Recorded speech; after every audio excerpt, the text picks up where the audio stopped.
मुझे पता था कि ये मेरे लिए एक मौका है एज एन एक्टर अपने आप को साबित करने के लिए। आपकी माँ जानवी, ये फिल्म देखने के बाद उनकी कितनी याद आई? याद तो हर रोज आती है मुझे। जिनको इनसाइडर कहते हैं, आज से 40 साल पहले वो सब आउटसाइडर थे। माँ एक्ट्रेस है, बाप प्रोड्यूसर है, मैं ये मेरी जगह है। यहाँ आउटसाइडर की संख्या भारी है। Gunjan ma'am should be proud of a film that is made of her life. किसी का भी बाप होना चाहिए ना, वो ऐसा ही होना चाहिए जैसा पिता आपने प्ले किया है। ये फिल्म जो है हमारी गुंजन सक्सेना, ये बोलती है कि पूर्वाग्रह न बनाओ। गिव अप नहीं करूंगी मैं, आप लोगों को बिल्कुल ठीक झेलना पड़ेगा। तो गुंजन सक्सेना द करगिल गर्ल की पूरी टीम हमारे साथ है। बहुत बहुत स्वागत आपका एबीपी न्यूज पर। Thank you so much. Janhvi, क्योंकि टाइटल रोल आपका है गुंजन सक्सेना, तो ये जो धड़क से तो बिल्कुल ही अलग किस्म का इमोशन था। ये जब आई थी तो ये आसान रोल भी नहीं था, क्योंकि चाहे कितनी भी ट्रिक फोटोग्राफी हो या कितने भी स्पेशल इफेक्ट्स हो, आप वो हेलीकॉप्टर में तो आप ही बैठी थी, तो बाकायदा कुछ ट्रेनिंग तो होगी। तो शुरू से चलते हैं कि जब गुंजन सक्सेना आई थी तो what was so special about this? I think what was so special मेरे लिए ये था कि ये ऑब्वियसली एक बहुत बड़ा मौका था मेरे लिए, किसी भी एक्टर के लिए।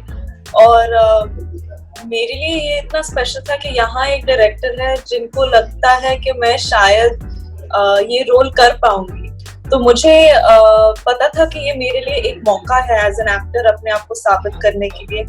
एक बहुत ही दिलचस्प मौका है ऐसे कैरेक्टर को एक्सप्लोर करने के लिए, मेहनत करने के लिए, दिल लगा के, जान लगा के काम करने के लिए। शरण के रिक्वायरमेंट्स भी इस फिल्म के लिए वही थे कि कई डायरेक्टर्स ऐसे होते हैं कि वो बेयर मिनिमम से काम चला लेते हैं, लेकिन आई थिंक शरण के एक्सपेक्टेशंस इतने हाई थे और एक ड्राइव था कि हमें ये करना, ये कहानी को जस्टिस देनी है। तो वो एंथुसियाज्म, वो एनर्जी, मुझे सब कुछ बहुत पॉजिटिव लगा था।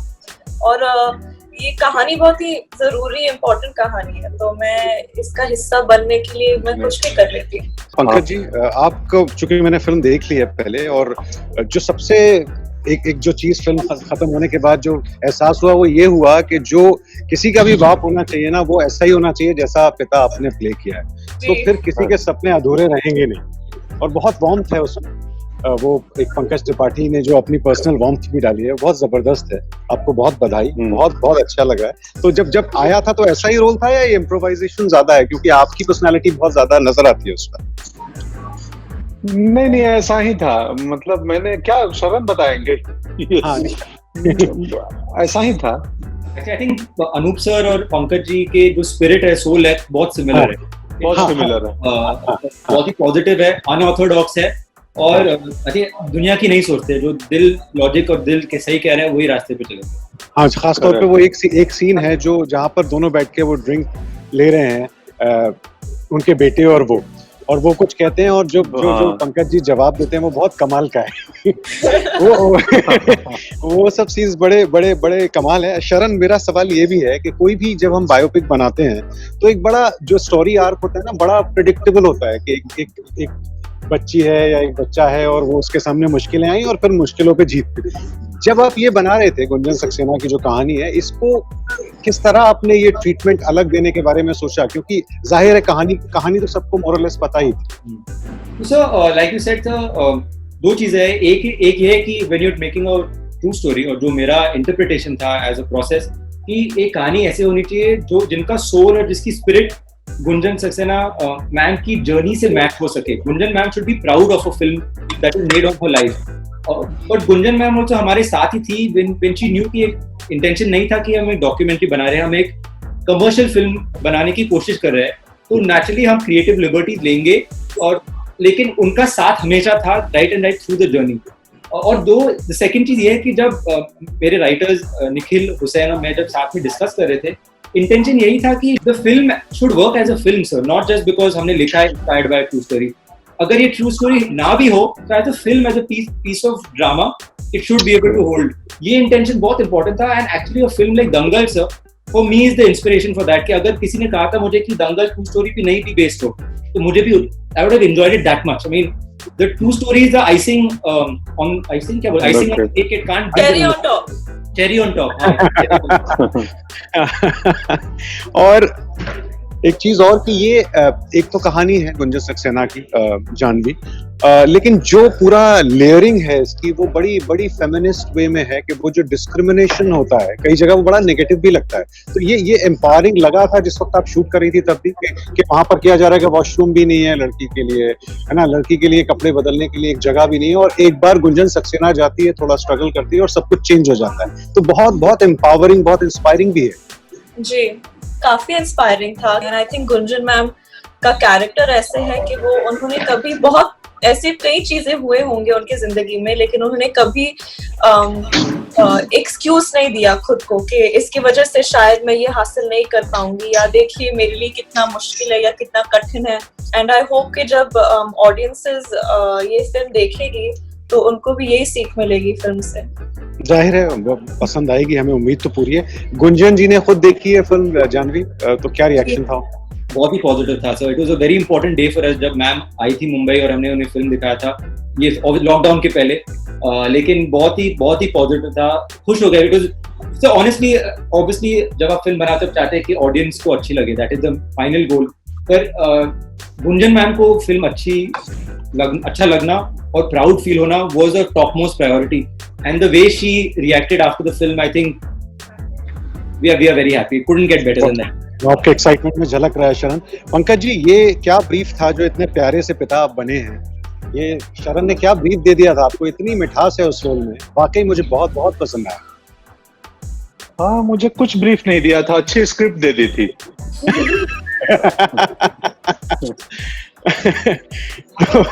तो ये मतलब ये बहुत छोटा सा जवाब है, इसमें समझ नहीं आया, कुछ हम डिटेल में नहीं तो क्या होता है ना कि आपके पास अगर रिटन मटेरियल अच्छा हो ना तो एक्टर का काम आसान हो जाता है, क्योंकि वो मैप है जिस मैप पे हमें जर्नी करनी है।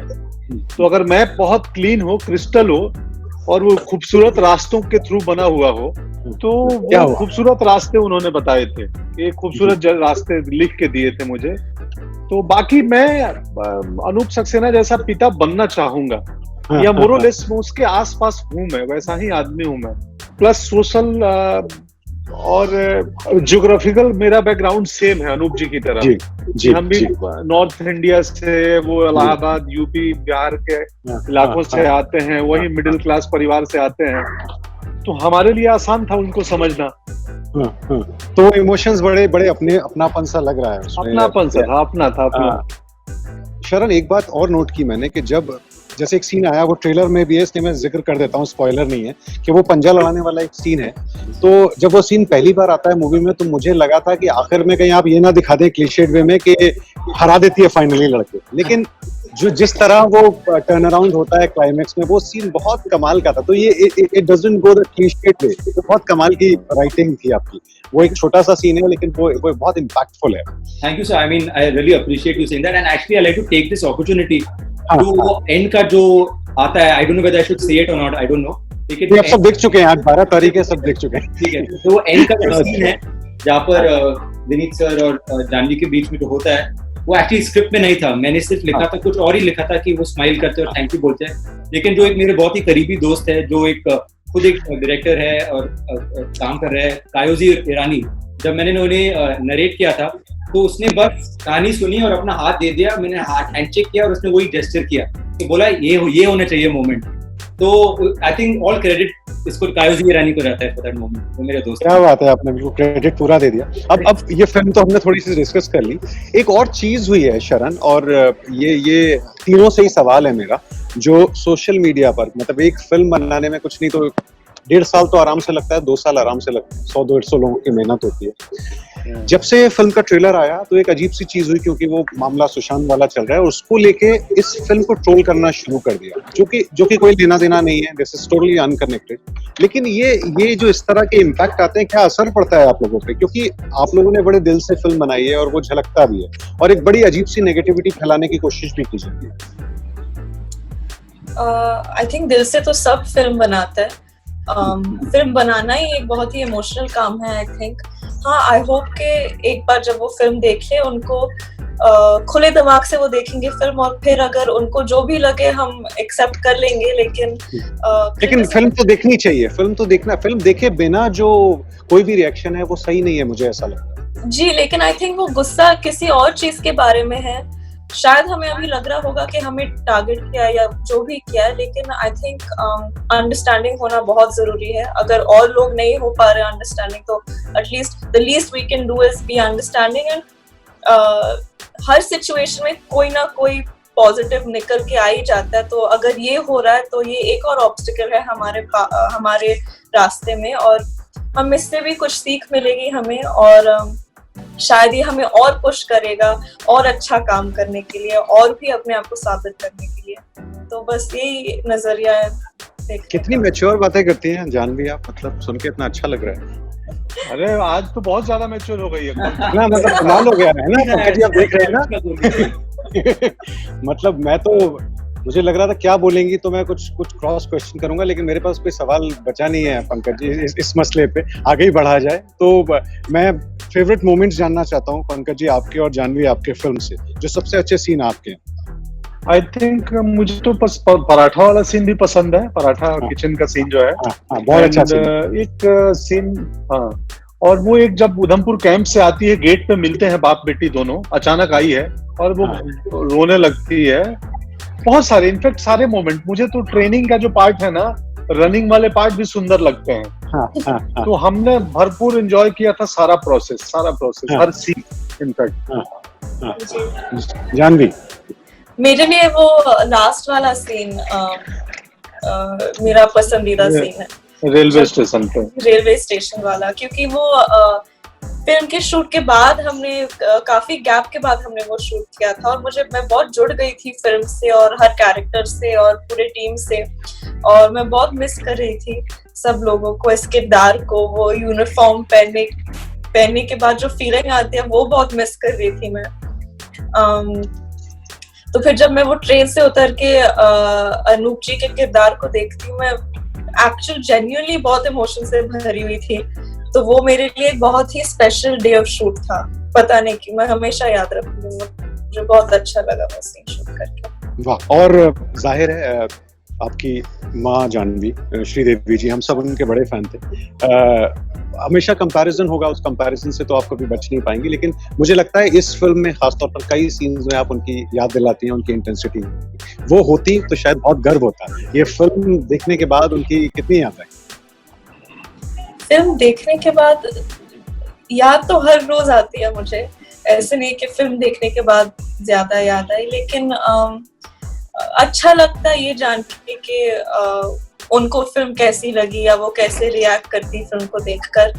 कई बार सोचती हूँ मैं, लेकिन बस पापा ने फिल्म देखी है, खुशी ने फिल्म देखी है, और कहीं ना कहीं मैं जानती हूँ कि मतलब उन्होंने मुझे काम करते हुए देखा है वो अभी क्या बोलूं मैं। And she'll be very proud of you, I'm sure about it. और ये अच्छा करेगी, हमें पूरा यकीन है। एक जाते जाते एक और सवाल ये, क्योंकि पंकज जी भी हैं और आप भी हैं, करण भी हैं, तीनों अलग अलग बैकग्राउंड से हैं जानवी, और ये जो थ्रू आउट बहस चल रही है, आप लोग भी सवाल कर रहे होंगे इनसाइडर आउटसाइडर, क्या वाकई ऐसी चीज एग्जिस्ट करती है? क्योंकि पंकज जी आपसे भी ये जवाब जानना चाहूंगा, क्योंकि सब ये अलग बैकग्राउंड के लोग बैठे हुए हैं जिन्होंने मिलकर एक बड़ी खूबसूरत फिल्म बनाई है। सर अभी आपसे हम जानवी, आप नहीं सर, आप शुरू कीजिए, बहुत बात नहीं, मैं सिंपल बात है कि अभी 3 लोग आपसे बात कर रहे हैं स्क्रीन पे। जी। तो ये इनसाइडर आउटसाइडर की बहस में इसमें से 2 लोग बाहर से आते हैं। जी। तो यहाँ आउटसाइडर की संख्या भारी है, लेकिन फिर भी मैं जानना चाहूंगा कि ये जिस तरह बनाया जा रहा है उतना ही है स्ट्रॉन्ग, या ये अब ज्यादा हो रहा है क्योंकि लोग गुस्से में हैं या जो भी वजह? आपका क्या एक्सपीरियंस है अपने जर्नी को देखते हुए? आपने बहुत स्ट्रगल किया है पंकज जी। दोस्त, मैं 2004 में मुंबई आया था। मैं अक्सर एक बात बोलता हूँ कि हमारे देश में बहुत भीड़ है। यहाँ पे रेलवे का कंफर्म टिकट मिलना मुश्किल है। रेलवे का कंफर्म टिकट आपको भी मालूम ही होगा। तो वहां पे एक्टर बनना भी मुश्किल है, वहां पे एक मौका मिलना आपको भी मुश्किल काम है। अब उसमें आपका टैलेंट, आपका मेहनत, आपकी पॉजिटिविटी, किस्मत मुझे लगता है वही होता है कि आप सही वक्त पे सही जगह पहुंच गए। कि कोई आदमी खोज रहा था, एक आदमी ऐसा चाहिए, और वो एक वैसा आदमी पहुंच गया उसी दिन।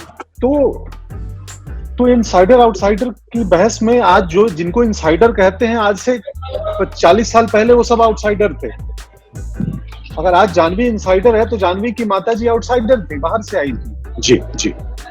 अगेन आप अगर इनसाइडर हैं, कल को मैं अपनी बच्ची को मौका देता हूं और बच्ची में प्रतिभा नहीं होगी तो मैं दावे के साथ कहता हूं कि हमारे देश की जनता इतनी डेमोक्रेटिक है कि उस बच्ची को नकार देगी, मेरी ही बच्ची को। जी, तो मतलब अल्टीमेटली टैलेंट और किस्मत दो फैक्टर ही हैं जो मेरे ख्याल से जिनको आप इनसाइडर कहते हैं, जैसे जानवी हैं जो एक फिल्म परिवार से ताल्लुक रखती है, लेकिन चूंकि she has to prove herself, जो किया है उन्होंने गुंजन सक्सेना में, जो दिख रहा है टैलेंट। जानवी क्या लगता है? उनको साबित करना पड़ेगा और उन जानवी ने मतलब ऐसा उनकी चॉइस नहीं थी कि मैं इस परिवार में पैदा हूँ, बिल्कुल सही, बट उनको आगे साबित करना पड़ेगा फिल्म दर फिल्म की, नहीं मैं इसके लायक हूँ।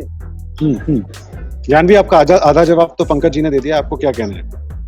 जी, मैं बिल्कुल सहमत हूँ, लेकिन आई थिंक काफी अफसोस की बात है कि एक आर्टिस्टिक एनवायरनमेंट में ऐसी डिमार्केशन हो गई है, ऐसा डिवाइड सा हो गया है कि ये इनसाइडर है, ये आउटसाइडर है। हम एक आर्टिस्टिक कम्युनिटी है, लेकिन आई थिंक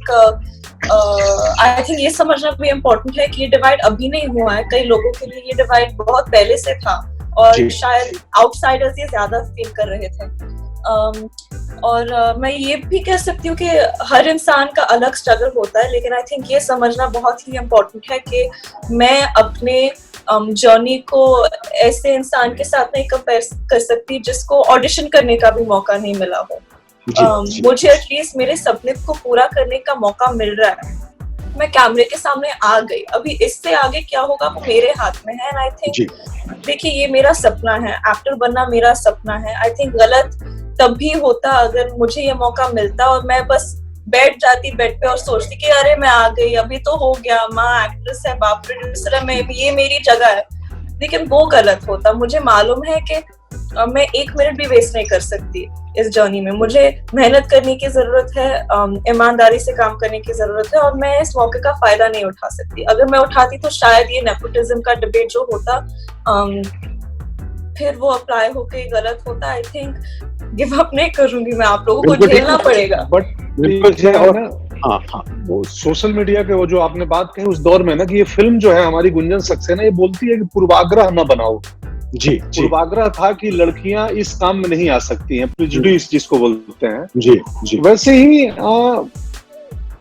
ऑडियंस को भी ना, कि आप फिल्म देखें, देखने के पहले पूर्वाग्रह न बना लेता है ना, कहने कि यार ये बिल्कुल ठीक बात। और आई नो, मुझे इतना भरोसा है हिंदुस्तानी ऑडियंस में, पूरे वर्ल्ड की ऑडियंस में, हमारे देश की ऑडियंस बहुत डेमोक्रेटिक है, बहुत लोकतांत्रिक है।